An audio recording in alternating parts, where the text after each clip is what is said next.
first stop is Burana Tower. So at this stage, we went to this place kaso our tour guide left his drone. So hindi kami magkakaroon ng drone shot here, but he asked his brother to bring it to him, so we stayed a little longer dito sa place na to. But anyway, just a quick historical background of this tower. This is a 11th century minaret that once stood at the heart of a powerful, thriving city. So originally, this is much taller than what we see today, and the tower has survived centuries of earthquakes, invasions, and time itself, making it one of the few remaining structures that still tells the story of the past. So built during the rule of Karakanid Empire, I don't know if I'm pronouncing it correctly, but it wasn't just a religious structure but also a symbol of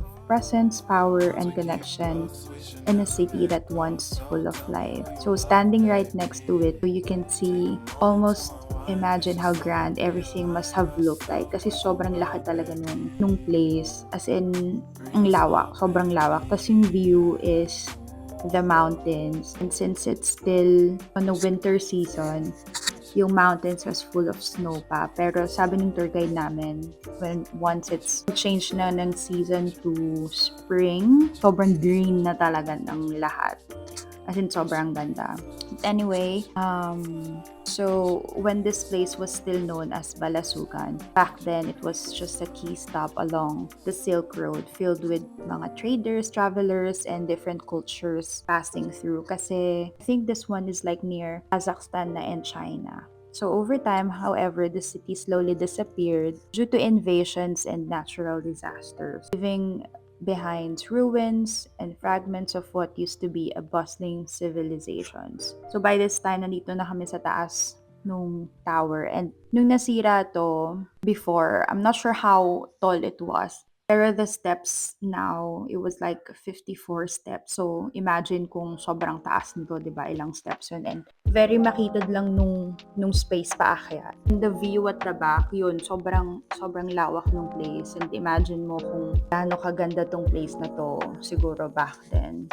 But now, this entire area has turned into an open-air museum where you'll find Asian balbal, which I will... But despite of everything that has been lost, the Burana Tower still stands tall, quiet, strong, and full of history. As in, sobrang surreal lang kasi you're looking at something so old yet still standing.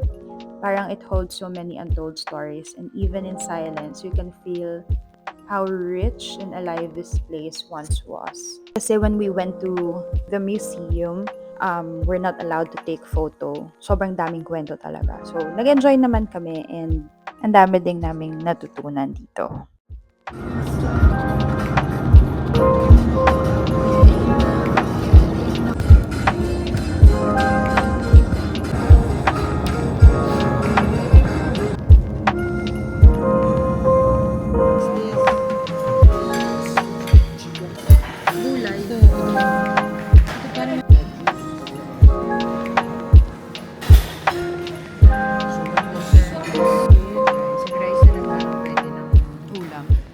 Pwede bang lagyan mo siya.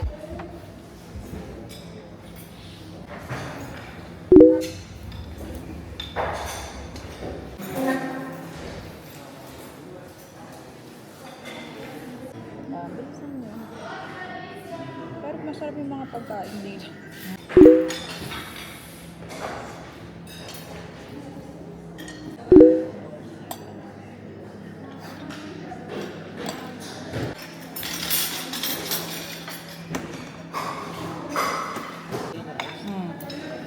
Green peas. Ayaw ko ba?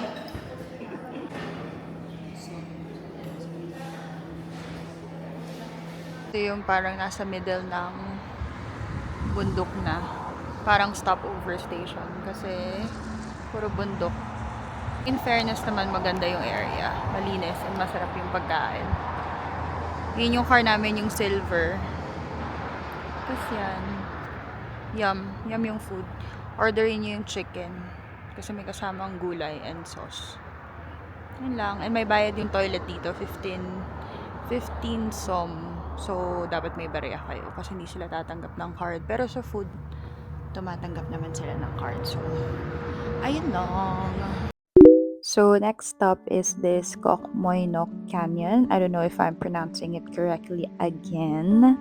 So, this feels like you've landed on Mars. The deep red cliffs look so unreal. Parang filter pero hindi. And it all shaped by time and nature. Tahimik, quiet, and a bit eerie. Kasi kami lang yun nandito as in. But in a good way naman. Hindi siya yung typical pretty, but it hits different. Parang mapapahinto ka talaga and you just take it all in. Tapos dito kami drone shots and siguro I'll just post it on my Instagram kasi portrait siya. Anyway, let's go eat!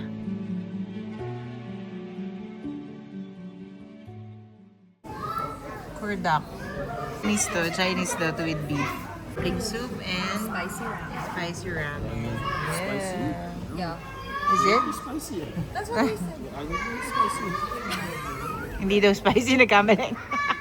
Looks spicy. That's why I'm like, oh, I like that. Taste.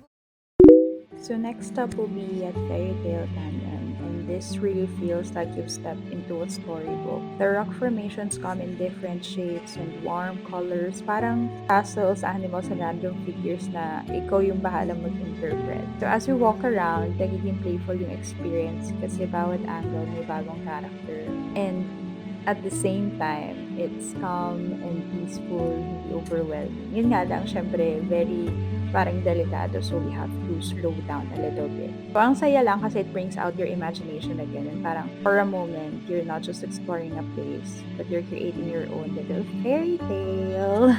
So nice talaga. Na-enjoy din namin to and we did a lot of drone shots na I'll be posting na lang on my Instagram or short bits.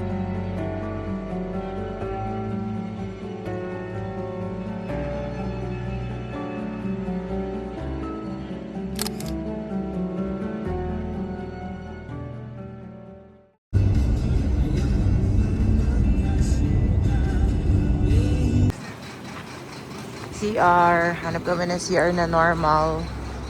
Kasi yung pinuntahan namin dun sa may grocery ay nasa floor. At oldies na tayo kaya hindi na tayo makaka-squat basta-basta.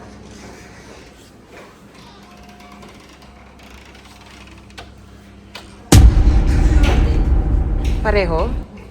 Hiking tayo, guys. Okay, so we're done with our last stop and this was at Aksai Canyon. So the views were unreal, perfect for drone shots talaga with those dramatic red cliffs and rugged landscapes. Trekking, medyo tiring pero sobrang worth it. Madami kaming break along the way, so kahit pagod, nakarating naman kami safe and maayos. One fun fact about Aksai used to be a part of an ancient trade routes connecting local settlements. So this area has been shaping and changing for hundreds of years.